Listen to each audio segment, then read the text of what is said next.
No le hagan caso al loco, es que tiene envidia porque mi aro más grande que el de él.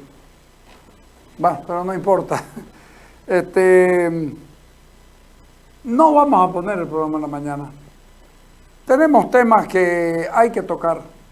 Vamos a hablar de economía. Pone el licenciado Juan Pablo Suárez hablando del dólar que se sube, que no hay, que está escaso y que finalmente termina determinando un montón de cosas. Poner la nota uno. El dólar es como cualquier bien, tiene su demanda y su oferta, y en este caso su demanda está determinada mucho por la intención de la gente de querer la moneda sustituta, que en este caso es el boliviano. Entonces, a ver, para viajar, para muchas situaciones vos necesitas dólares, ¿no? Cuando había reservas internacionales, la gente no demandaba, digamos, tanto dólar, porque sabía que había, entonces lo tenían los bolivianos y no había esa predisposición a tener los dólares como atesoramiento, que es lo que está pasando. Siempre ha habido diferencias, algunos puntos en los precios, digamos. Si usted se da cuenta, no es lo mismo la casa de cambio de ahí alrededor de la plaza, de la calle Libertad, que las casas de cambio que están por la mutualista. Hay siempre algunas variaciones y es lógico que haya una variación que tienda a ser un poco más alto el precio del dólar en zonas fronterizas. ¿Por qué? Porque es lógico, usted está viajando y no puede llevar bolivianos, entonces necesita dólares, y bueno, quien tiene su casa de cambio más cerca de la frontera tiende a cobrar un poquito más por el servicio. Lo cierto es que en realidad, independientemente de los tipos de cambio que conté, hay un dólar paralelo y los precios oscilan en relación a ese dólar paralelo, digamos, ¿no? Sube uno, suben los otros, ¿no? Y bueno, esta tendencia no va a bajar, y creo yo que el problema que se viene es la temporalidad, ¿no? Diciembre. Diciembre es un mes donde se necesita muchos dólares para las importaciones, para los regalos, para los viajes. Entonces, eh, me pareciera que va a tender a subir, que va a tender a estar ya cerca de 8. De hecho, ya estos días he visto que ha habido una tendencia a la suba, aunque ya está medio rara la situación, parecemos Argentina, ¿no? En la mañana está un precio. Esto es lo que tiene que preocuparnos en realidad. Y esto es lo que el gobierno quiere mentir. No, ya se moderó el problema del dólar. No, ya se moderó el problema del dólar porque la gente ya no acude tanto al banco a comprar dólares. Porque ¿para qué va a ir si no le van a vender? Va a las casas de cambio alrededor de la plaza, va al Monumento a Cañoto o va a la mutualista. De los que yo conozco. Ya no he visto, perdón, en la avenida Piraí, en la primera cuadra, saliendo el Banco Unión, ahí también hay. El problema, yo no lo había escuchado bordeando los 8, pero Juan Pablo Suárez sabe más que yo, y él está pendiente de eso porque es economista y de los buenos, así que sigamos escuchándolo. Parecemos Argentina, ¿no? En la mañana está un precio, en la tarde ya está a otro precio, poquito, pero sí. Yo creo que va a haber una tendencia a llegar a 8 a diciembre, y me pareciera, porque uno no es adivino, pero me pareciera que llega a 8 y ya no va a haber, digamos, posibilidades de que baje mucho más, ¿no? ¿Esta estabilidad en el cambio oficial se puede seguir manteniendo, o el tema del mercado negro, como es denominado, es mucho más fuerte? ¿Cómo lo vemos? A ver, es que el cambio oficial, si se debió hacer algo, que era lo que venimos ya nosotros hablando, ya ahorita ya todo lo que se haga es complicado, porque ya, a ver, podés sincerarte y decir, bueno, el tipo de cambio oficial ahora va a ser 7.50, que es más o menos lo que está en la mutualista, pero eso va a generar unas expectativas, digamos, en la población, que va a hacer correr a buscar dólares y va a generar otro tipo de cambio paralelo. Podías liberar, digamos, decir, bueno, va a ser tipo de cambio flexible, y va a oscilar de acuerdo a la oferta y la demanda, pero va a haber, al primer día el tipo de cambio flexible, va a haber, digamos, un jalón hacia el tipo de cambio paralelo, y no sabemos cómo van a reaccionar los mercados, y por ahí el remedio termine siendo peor que la enfermedad, o mantengamos como estamos, con un rezago bastante fuerte que prácticamente no nos permite utilizar el sistema financiero, porque hay un problema grave con el sistema financiero, de que ya la población no quiere utilizar a los bancos, pues, ¿no? ¿Es más fácil encontrar dólares en el mercado negro que en las entidades financieras? ¿Es tan así la situación? ¿Y qué sostendría o qué sostiene la moneda norteamericana en las calles o en el denominado mercado negro? Bueno, en realidad, yo sé, le ponen un nombre feo, ¿no? El mercado negro, pero en realidad es el mercado. El mercado es la interacción de los seres humanos y usted no se va a ir donde le van a pagar a menor precio de lo que está valiendo, que es el sistema financiero, porque está regulado, o peor aún, no se va a ir a usar el sistema financiero donde no sabe si se lo van a dar, ¿no? Usted va y deposita dólares y no se lo devuelven, ¿no? O en su defecto se lo devuelven a menor precio, ¿no? Entonces, es normal lo que está pasando, que usted quiera saltarse, digamos, esa parte que está muy regulada por el Estado, muy controlado, entonces usted se va, digamos, al mercado paralelo, lo que ese es el precio real, digamos, ¿no? 7.40, 7.50, ¿no? ¿Cómo están haciendo o qué hace el sistema financiero para poder contar con los dólares? Porque el Banco Central regula la distribución de la divisa, que hace poco lo han dicho y lo han aceptado también de su banco. Claro, en realidad el banco, a ver, vea cómo son los mercados, ¿no? Interesante cómo es imparable, es como el agua, ¿no? Se busca su espacio. Que igual el sistema financiero está recurriendo al mercado paralelo, si se podría decir, que es como dije, es el mercado, y está comprando dólares al tipo de cambio paralelo, no sé, de repente un poquito menos, porque compra en cantidades, 7.35, 7.40. ¿Y qué está haciendo? Cuando usted hace transferencias, les está aumentando las comisiones.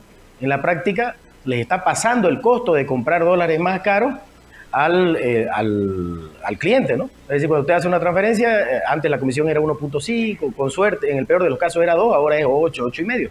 Le ha transferido, digamos, ese costo al cliente, al usuario, ¿no? ¿El costo del importador que le llaman o el exportador? En realidad es el costo del diferencial por el precio del tipo de cambio. También apareció un tipo de cambio, ¿no? El tipo de cambio que fue lo que inició el problema, el tipo de cambio importador, ¿no? Este es un tipo de cambio oficial en el que decía que el Banco Central le iba a pagar más a los importadores por sus dólares, ¿no? Entonces ahí ya, bueno, esa fue la primera muestra de que las cosas andaban mal. ¿Por qué vos estás pagando más a alguien, ¿no? Y creo que fue el primer error grave, digamos, que exacerbó las expectativas racionales de la población. Creo que fue un error grave porque la gente se asusta, ¿no? Hay lo que le mencionaba, las expectativas racionales que se llama economía. Entonces, alguien me decía, no, es que no son racionales, son irracionales, ¿no? Cuando vos tenés miedo de algo, tenés alguna reacción.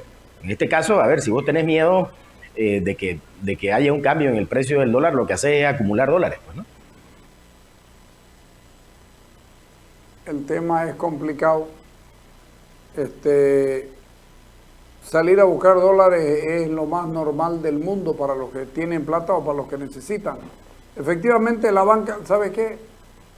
Los bancos no, es cierto que nos sirven a todos, pero no son instituciones de beneficencia. Son instituciones con fines de lucro. Y si pierden, prefieren cerrar. Por suerte no están perdiendo, porque si no estuviéramos en problemas graves, porque el Estado no tiene plata para prestarle a la gente.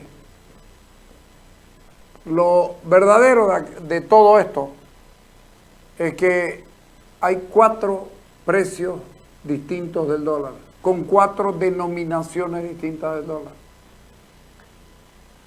Estamos complicados. Y encima de eso, Bolivia comienza a experimentar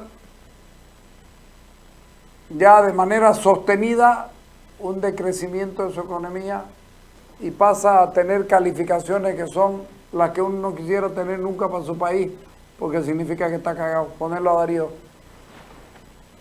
Primero que nada, hay que decir por qué nos califican estas empresas calificadoras de riesgo internacional como Standard & Poor's y Moody's, por ejemplo.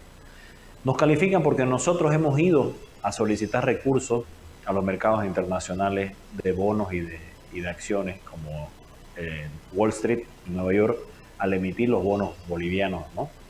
Entonces ellos están en la obligación de calificar, es su trabajo, para eso le pagan los inversionistas, les pagan otras empresas también que son inversoras como bancos, etcétera, que también tienen papeles bolivianos en algunos casos. Entonces ellos tienen la obligación de emitir estos informes, estos dictámenes de la calificación de riesgo. Entonces el gobierno mal hace en poder criticar lo que hacen las calificadoras de riesgo, porque ellos mismos han sido los que han ido a solicitar esos recursos al exterior de préstamos privados.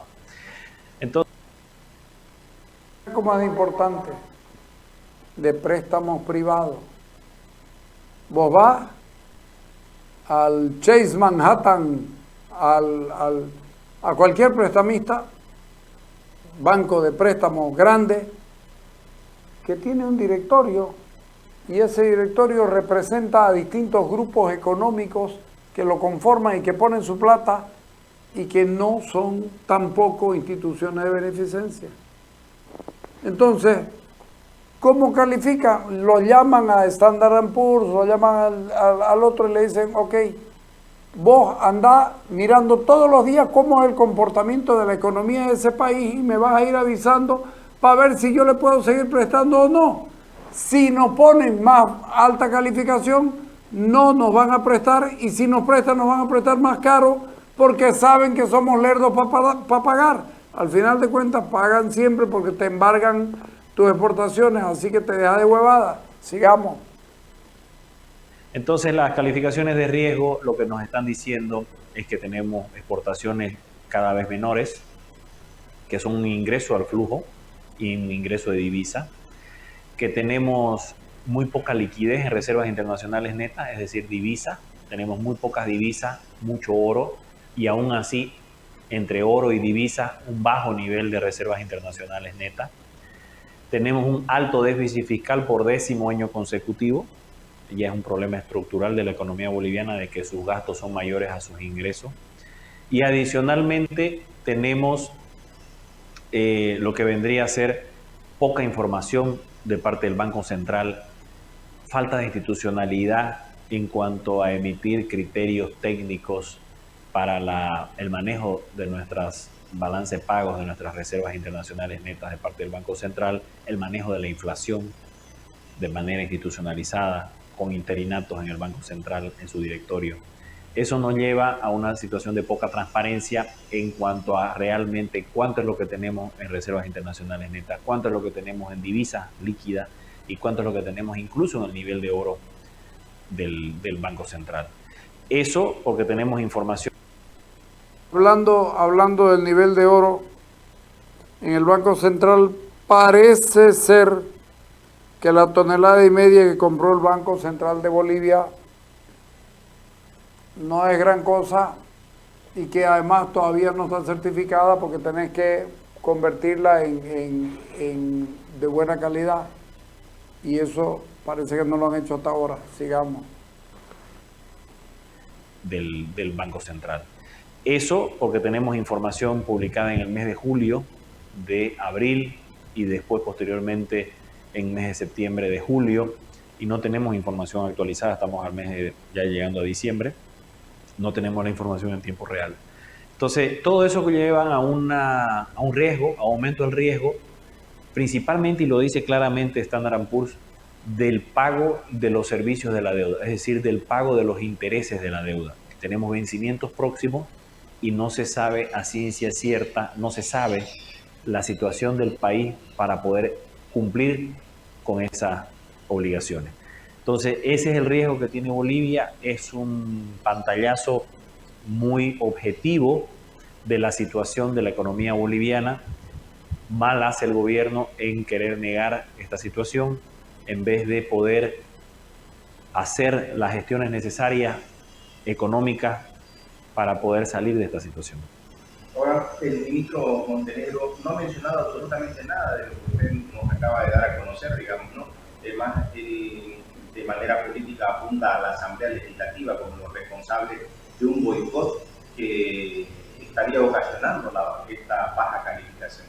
La verdad que no está muy relacionado el tema, porque si hablamos de exportaciones que están disminuyendo, tiene mucho que ver con la política hidrocarburífera, con las políticas de exportaciones comerciales, tratados comerciales, incentivos a las exportaciones, a la producción, a la exportación no tradicional. Tiene que ver con la gestión del déficit fiscal, ingreso menos gasto, tiene que ver con la transparencia en la información del Banco Central, que debería ser institucionalizado, y no tiene nada que ver la Asamblea. El presidente no ha tenido, el Ejecutivo no ha tenido la voluntad política de poder en su momento institucionalizar el Banco Central. Entonces, me parece una situación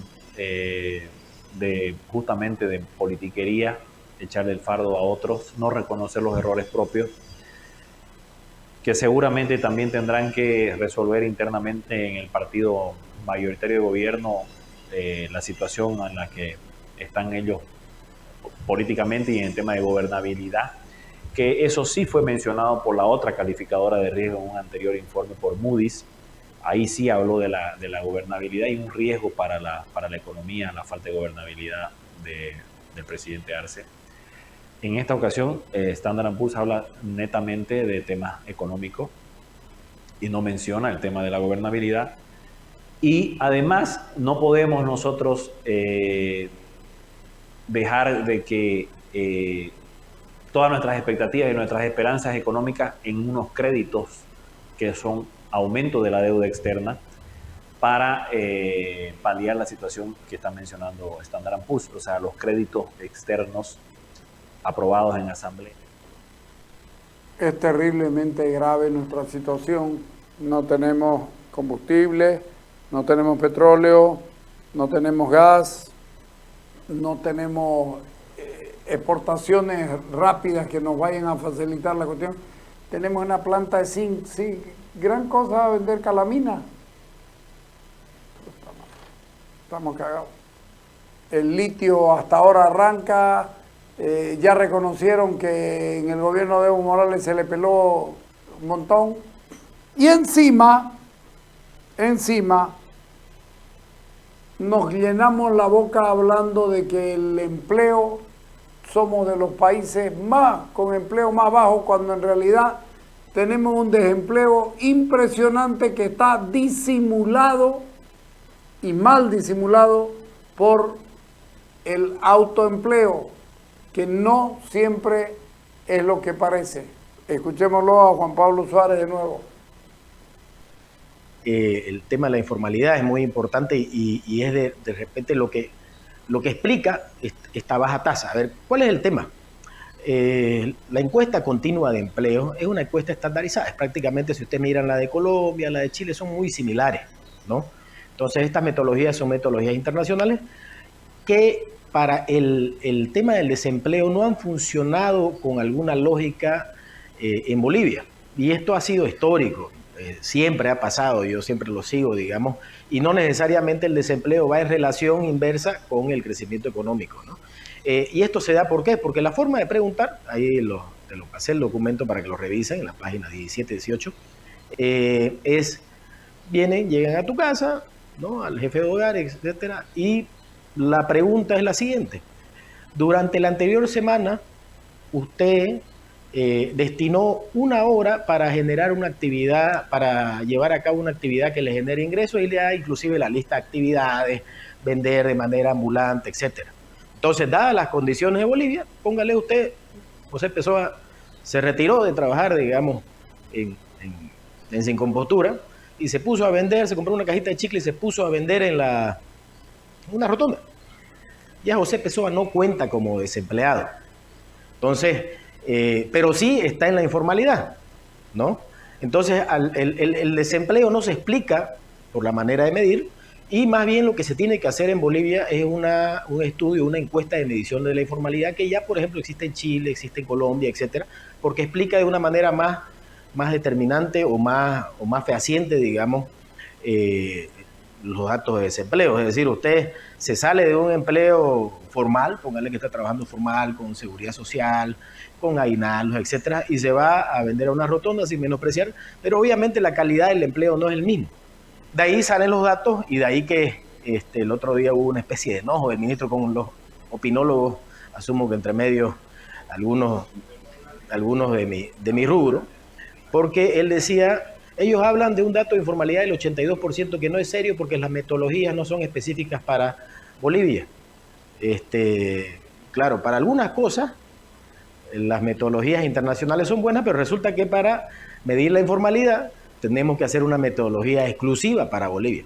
Pero está claro, y tampoco es muy difícil verlo, que la informalidad en Bolivia es más del 80%, y hasta los últimos datos era probablemente una de las más altas del mundo, hasta los últimos que había era la segunda más alta del mundo después de la de Zimbabue, ¿no? Cuán preocupante es que el tema del desempleo se lo utilice como bandera política sin ver realmente la situación de la población boliviana en esta realidad, digamos, porque se habla de tasa de desempleo bajo, se habla de nivel de inflación bajo en el país, lo que supuestamente hace notar que el gobierno tiene una economía fortalecida, digamos, o un modelo económico que está dándole el resultado que ellos esperan. Bueno, siempre esto viene desde siempre, ¿no? El ministro de Economía, los datos, tiene una habilidad, entre comillas, de los datos utilizarlos haciéndolos parecer medias verdades, digamos, ¿no? A veces utiliza números absolutos, a veces no descuenta la inflación. En estos casos, por ejemplo, menciona un dato pero no menciona el de la informalidad, menciona la inflación pero no menciona los 1.700 millones de dólares que nos cuesta mantener una inflación baja, ¿no? O no menciona que no hay dólares, ¿no? O sea, que manteniendo esa inflación baja nos acabamos las reservas internacionales. Siempre ha sido así, ¿no? Es una forma, una mirada de hacer política y probablemente les haya dado resultados, asumo, ¿no? Ahora, ¿es tan así la situación del desempleo en Bolivia? ¿Es bajo el nivel de desempleo? Bueno, bajo la forma de medir, si lo medimos así, repito, esas son mediciones que no están mal, son mediciones totalmente estandarizadas. Bajo esa forma de medir, probablemente pueda tener alguna lógica. Yo le digo, hace como 15 años había alguien que quería hacer su tesis y en la tesis una de las variables era la medición del empleo, pero nada le cuadraba. Nada le cuadraba porque en Bolivia, como le digo, nunca ha cuadrado el tema de la medición del desempleo, y esta persona, que era economista que él fue después bastante bien, cambió la variable por la variable de informalidad, tuvo que hacer algunos cálculos ahí, porque sí la informalidad explica. En este país probablemente si hiciéramos una encuesta de informalidad laboral o de informalidad en general, pero podríamos irnos a la informalidad laboral, probablemente tuviera una lógica, una mejor lógica, digámoslo así, es decir, cuando hay un decrecimiento económico, la informalidad aumenta, y cuando hay un crecimiento económico... Absolutamente de acuerdo. No es malo reconocer la informalidad. El problema es que el gobierno no le da la gana de reconocer la informalidad. Y la informalidad es una realidad. Ahora, ¿usted trabajó en la última semana? Sí, trabajé dos días. ¿O trabajé todos los días? ¿Y cuánto llevó a su casa? 50 pesos al día. ¿Y cuántos son en su casa? Somos 5. ¿Y tiene hijos que van a la escuela? Sí, tengo. ¿Y en qué van? En colectivo. ¿Y cuánto les da? 10 pesos para que vayan y vuelvan. Ah, ya tiene 40. ¿Y comen sus hijos? Claro, comen. ¿Y cuánto gasta en comida? Y comienzan a sacarte las cuentas y resulta que ese trabajo informal mantiene tu miseria, pero no tenés posibilidades de salir de la pobreza ni intentar arañar un grado más arriba de tu situación social y económica. ¿Sirve? Claro que sirve. Es preferible tener 50 pesos todos los días que no tenerlo. Porque con esos 50 pesos hacer maravillas para que todos coman, para que se vistan y para que vayan a la escuela.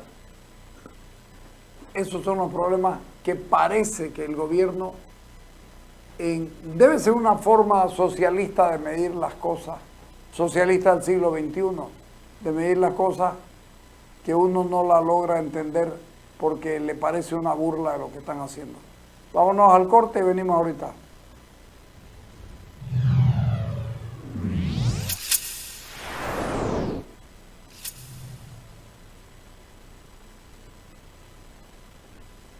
Llegaron los nuevos tomatodos de Chocolate que dice Roquera. Hay 3 modelos coleccionables para compartir con tu familia. ¿Qué estás esperando? Buscarlos en tu supermercado favorito.